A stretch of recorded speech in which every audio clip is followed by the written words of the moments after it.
В Коми почтили память первого главы республики Юрия Спиридонова. Сегодня ему могло бы исполниться 85 лет. Это утро началось с торжественной церемонии возложения цветов к памятной доске Юрию Алексеевичу. Возле здания администрации главы республики собрались представители власти, бывшие коллеги и соратники первого руководителя республики Коми.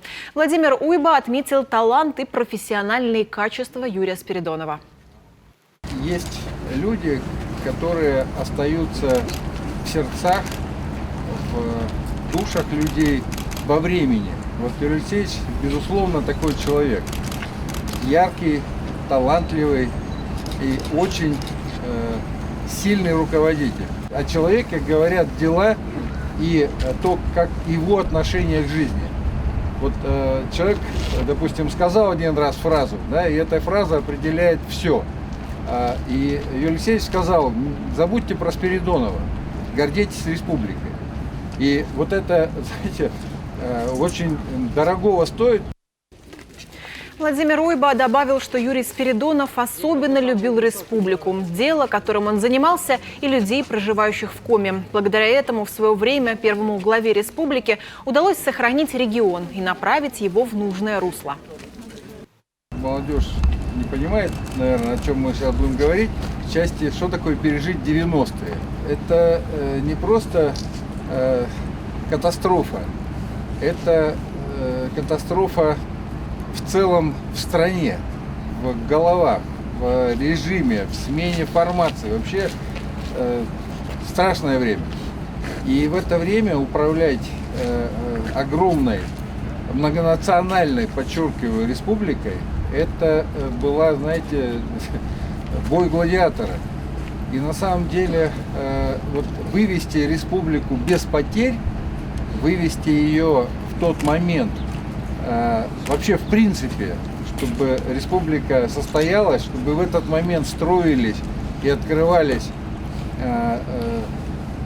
большие такие, знаете, глобальные учреждения, допустим, кардиологический центр, да, в то время не то что строить что-то, вообще жить-то было сложно, а чтобы еще что-то построить, это вообще отдельное искусство. И вот тем не менее Юрий Алексеевич эту историю прожил, и прожил достойно очень, славно, и провел республику по краю пропасти, но провел без потерь.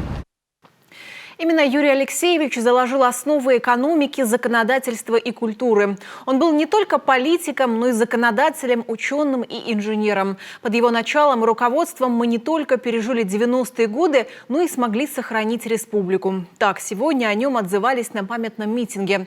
Но уже днем в Доме дружбы народов в Коми прошел круглый стол под названием «Юрий Алексеевич Спиридонов и его время». Подробнее расскажет Павел Королев. Юрий Спиридонов и его время. Название круглого стола очень точно передает эпоху правления Юрия Алексеевича. Он оказался у руля в то время, когда регион учился жить в новых экономических и политических реалиях. Годы перестройки, лихие 90-е. Несмотря на это, после себя он оставил огромное наследие и экономический задел для дальнейшего развития нашей республики. Потому и называют Юрия Алексеевича «человек-эпоха». Этот период как раз был, я уже говорил сегодня, совершенно непонятным, сумбурным. Рушилось государство, рушилась экономика, рушилось все. Рушились национальные отношения. И надо отдать должное, что в такое суровое время Юрий Алексеевич все-таки не потерялся. Он нашел пути и методы решения всех проблем, которые на то время стояли. Юрий Спиридонов приехал в Коми в 1964 году. На Яриге за 11 лет прошел путь от простого рабочего до начальника шахты. Следом был Ухтинский горком КПСС, а после город нефтяников – Усинск. Друзья вспоминают, тогда он побывал на каждой скважине. Именно этот опыт и желание погружаться в каждый вопрос позволит Юрию Алексеевичу в дальнейшем развивать промышленность и северные города региона. Когда республика Коми осталась без продовольствия, когда трудовые коллективы практически во многом развалились и социальные условия жизни не улучшались, вот это и есть та большая шутка, над которой многие годы работал Спиридонов И результаты многим из нас хорошо известны. Мы не только сохранили, мы нарастили добычу угля, особенно в Воркуте. Мы решили проблемы, связанные с транспортировкой и добычей газа в Уктыле. Создали этот город. Создали и реализовали задачу создания городской среды в Гусинске. Разве этого мало? А если я к этому добавлю создание мощностей по добыче бокситовых руд на Тимане. Многие начинания Юрия Алексеевича критиковали. Например, от возведения кардиоцентра его отговаривали все. Говорили, что он будет стоять пустым, но он все равно смог отстоять его строительство. Нашлись и врачи, и пациенты. Сегодня же это крупнейший на северо-западе медицинский центр. Какая была бойня против самой идеи кардиоцентра? Вот первое возражение. Да, с нашей численностью населения, да, он у нас пустовать будет. Проект действительно мощный был. По тем временам это же мощнейший проект, даже не республиканского, российского уровня. Во-вторых, где деньги будем брать? В-третьих, а кто строить будет?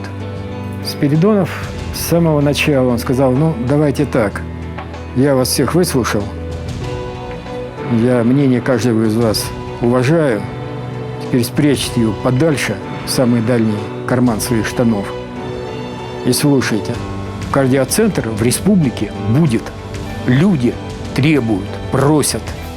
За такую жесткость Спиридонова недолюбливали, но уважали за справедливость. Супруга же Юрия Алексеевича называла его женатым на республике. И, наверное, была права. Коми-краю он посвятил всю свою жизнь. Очень переживал, проиграв выборы в 2001-м. И все же не сдался. Уже через 2 года снова вернулся в политику в качестве депутата Госдумы. Он бесконечно любил наш северный край и сохранял верность этому чувству до самого последнего дня.